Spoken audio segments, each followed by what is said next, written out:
नमस्कार, हमारी राय में आपका स्वागत है। आजकल राजस्थान की राजधानी जयपुर में जयपुर लिटरेचर फेस्टिवल चल रहा है। यह फेस्टिवल अलग अलग वजहों से चर्चा में रहता आया है। शुरुआत में खबर आई कि सेंसर बोर्ड के अध्यक्ष प्रसून जोशी करनी सेना के विरोध के कारण इसमें भाग नहीं लेंगे। खैर, शायद अब पद्मावत का चैप्टर क्लोज होने जा रहा है। लेकिन आज हम जो बात कर रहे हैं वो कर रहे हैं भारतीय मूल की अमेरिकी लेखिका सुजाता गिडला की। जी हाँ, सुजाता गिडला ने जयपुर लिटरेचर फेस्टिवल में जो कहा है वो ये कि महात्मा गांधी जातिवादी और नस्लीय थे। सुजाता का कहना है कि गांधी जाति व्यवस्था को जिंदा रखना चाहते थे। वे राजनीतिक फायदे के लिए दलित उत्थान की बात करते थे। जयपुर लिटरेचर फेस्टिवल में सुजाता ने कहा है कि ब्रिटिश सरकार में राजनीतिक प्रतिनिधित्व के लिए हिंदुओं को मुसलमानों के खिलाफ बहुमत की जरूरत थी। इसी वजह से हिंदू नेताओं ने हमेशा जाति के मुद्दे को उठाया। सुजाता गिडला ने मायावती, जिग्नेश मेवानी और कांग्रेस की भी आलोचना की है। उन्होंने सिख दंगों पर कहा है कि कांग्रेस सांप्रदायिक है। कांग्रेस और भाजपा में केवल इतना ही अंतर है कि भाजपा इस बारे में स्पष्ट है। मोदी अपने संप्रदायवाद को लेकर स्पष्ट हैं। खैर, सुजाता गिडला के इन कथनों में उनकी विचारधारा साफ झलक रही है। यहां उसे बताने की जरूरत नहीं है, क्योंकि जब उन्होंने सिख दंगों की बात की तो गोधरा कांड का जिक्र क्यों नहीं किया और भाजपा के संप्रदायवाद पर उनके क्या विचार हैं ये भी बता देती। जिग्नेश मेवानी के बारे में उन्होंने कहा कि ऊना में उनका प्रदर्शन सराहनीय था, लेकिन चुनावी राजनीति के ढांचे के तहत काम करने का जिग्नेश का फैसला सही नहीं है। क्या सुजाता ये बता सकती हैं कि लोकतंत्र में चुनावी राजनीति से बेहतर विकल्प और कौन सा हो सकता है? बहरहाल, ये तो राजनीति और किसी खास विचारधारा से प्रेरित होकर दिए गए बयान हैं, लेकिन इस वक्त जब पूरा देश गांधी जी की 70वीं पुण्यतिथि पर उन्हें याद कर रहा है, ऐसे समय में गांधी जी पर जातिवादी और नस्लीय होने का आरोप लगाना महज एक संयोग है या इसके पीछे कोई राजनीति है, इसका खुलासा शायद आने वाले समय में हो। सुजाता गिडला अमेरिका में रहती हैं और दलित उत्पीड़न पर उन्होंने एक किताब लिखी है। किताब का नाम है ants among elephants, an untouchable family and the making of modern India. इस किताब की समीक्षकों ने खूब तारीफ की है। दलितों का शोषण इस आधुनिक समय में एक कलंक की तरह है जिसे बिल्कुल पोंछ दिया जाना चाहिए, लेकिन भारत में गहरे तक बैठी जाति व्यवस्था के कारण जातिगत भेदभाव खत्म नहीं हो रहा है। गांधी जी जाति व्यवस्था के तो पक्ष में थे, लेकिन छुआछूत और भेदभाव के बिल्कुल खिलाफ थे और उसे जड़ से मिटाना चाहते थे।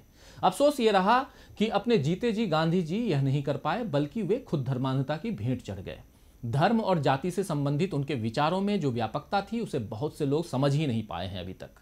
आपको याद होगा कि पिछले साल गांधी जी को भाजपा अध्यक्ष अमित शाह ने चतुर बनिया कहा था।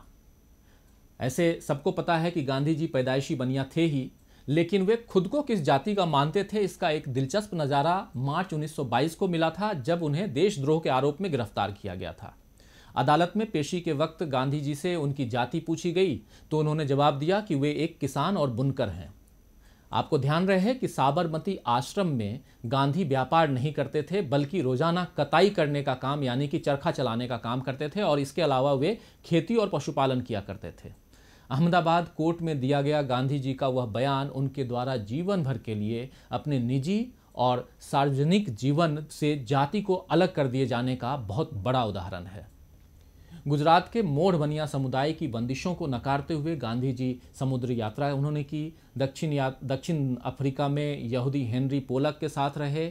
वहां सत्याग्रहों में एक फारसी रुस्तम जी के साथ रहे। एक मुस्लिम काछलिया और एक तमिलनाडु उनके करीबी साथी हुआ करते थे। जाति व्यवस्था, अस्पृश्यता यानी कि छुआछूत, वर्ण आश्रम जैसे मुद्दों पर उन्होंने खुलकर अपने विचार व्यक्त किए हैं।